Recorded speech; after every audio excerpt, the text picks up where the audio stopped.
शीर्षक Henry we, भाग 1। नाटककार विलियम शेक्सपियर। कहानी की समीक्षा। शेक्सपियर के ऐतिहासिक नाटकों में से एक हेनरी वी, भाग 1 राजा हेनरी वी के शासनकाल के प्रारंभिक वर्षों के दौरान इंग्लैंड और फ्रांस की घटनाओं का विवरण देता है। यह अंग्रेजी अदालत में होने वाले सत्ता संघर्षों और राजनीतिक साजिशों के साथ 700 साल के युद्ध के दौरान इंग्लैंड और फ्रांस के बीच संघर्षों का अनुसरण करता है। अधिनियम 1। नाटक राजा हेनरी वी के अंतिम संस्कार के साथ शुरू होता है, जो अपने शिशु पुत्र हेनरी वी द्वारा सफल होता है। ड्यूक ऑफ ग्लूसेस्टर, हेनरी के चाचा, युवा राजा के अल्पसंख्यक होने के दौरान दायरे के लॉर्ड प्रोटेक्टर के रूप में कार्य करते हैं।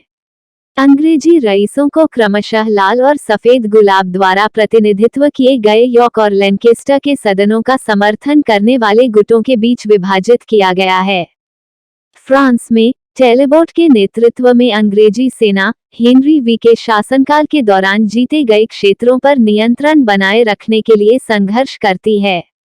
Joan la Pucelle, Joan of Arc के नेतृत्व में फ्रांसीसी सेना अपनी भूमि को फिर से हासिल करना शुरू कर देती है। फ्रेंच डॉफिन चार्ल्स जोआन की क्षमताओं में विश्वास हासिल करता है और उसके कारण का समर्थन करता है। अधिनियम 2। अंग्रेजी रईस आंतरिक संघर्ष में उलझे हुए हैं, जैसा कि रिचर्ड प्लांटगेनेट, बाद में यॉर्क के ड्यूक, समसेट के ड्यूक को चुनौती देते हैं। जब रिचर्ड को फ्रांस का रीजेंट नियुक्त किया जाता है, तो दो आदमियों के बीच झगड़ा तेज हो जाता है।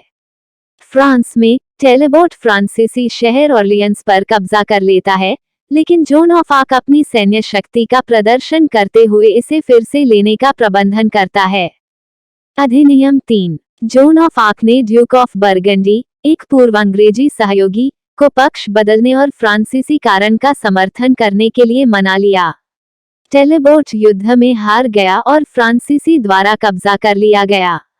इस बीच इंग्लैंड में यॉर्क और लैंकेस्टर के सदनों का समर्थन करने वाले गुट बढ़ते जा रहे हैं, जिससे तनाव और गुलाब के युद्धों की शुरुआत हो रही है। अधिनियम 4। फ्रांसीसियों के हाथों अंग्रेजी सेना की करारी हार हुई। टैलेबोट रिहा हो जाता है, लेकिन जल्दी ही युद्ध के मैदान में लौट आता है। वह अपने बेटे जॉन टैलेबोट के साथ युद्ध में वीरतापूर्वक मर जाता है। जोन ऑफ आर्क के नेतृत्व में फ्रांस का पलड़ा भारी है, जो अपने साथी देशवासियों को प्रेरित करना जारी रखता है। अधिनियम 5। अंग्रेज रईस अभी भी अपने आंतरिक विवादों पर केंद्रित थे, फ्रांस में अपनी सेना को पर्याप्त सहायता प्रदान करने में विफल रहे। फ्रांसीसी अंग्रेजों को पीछे धकेलना जारी रखते हैं और जोन ऑफ आर्क अंततः अंग्रेजी द्वारा कब्जा कर लिया जाता है। उसे विधर्मी और डायन के रूप में आजमाया जाता है और मौत की सजा दी जाती है। राजा हेनरी वी, जो अब वृद्ध है लेकिन अभी भी ड्यूक ऑफ ग्लूसेस्टर के मार्गदर्शन में है, फ्रांसीसी राजा चार्ल्स 7 की भतीजी अंजू के मार्गरेट से शादी करके अंग्रेजी बड़प्पन को एकजुट करना चाहता है। अर्ल ऑफ सफोक, एक महत्वाकांक्षी रईस, शादी के पीछे है, जो युवा राजा को हेरफेर करने और अपनी शक्ति बढ़ाने का इरादा रखता है।